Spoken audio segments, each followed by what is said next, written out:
কেউ কেউ আছে এরকম আকাশে এরকম তাকায় থাকে উপরের দিকে, আছে দেখা যায়, হয়তো বুঝে না, দেখবেন যে এরকম এরকম করে তাকায় আছে। বহু মানুষ আছে হয়তো কম নামাজ পড়ার কারণে তার এরকম হয়েছে। আর যেই ব্যক্তি এদিক সেদিক তাকাবে তার পরিণতি কি, চলেন এবার আমি হাদিস শোনাই। বুখারী শরীফের 750 নম্বর হাদিস। আনাস ইবনে মালিক রাদিয়াল্লাহু তাআলা, মানুষের কি হয়েছে, ইয়ারফাউনা আবসারহুম ইলা সামাই ফি সালাতিহিম, মানুষের কি হয়েছে?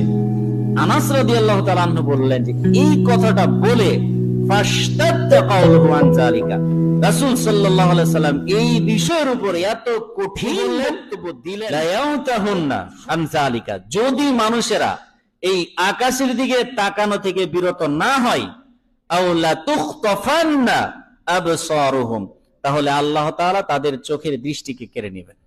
দেখতেছেন মানুষের মাথা দেখতেছেন, নামাজের দ্বারাই আপনি এই ক্যাটাগরি যদি কেউ থাকে, রাসূল সাল্লাল্লাহু আলাইহি ওয়াসাল্লাম বললেন লা তুখতাফান্না আবসারুহুম, যেন তাদের চোখের দৃষ্টি কেড়ে নেওয়া হবে।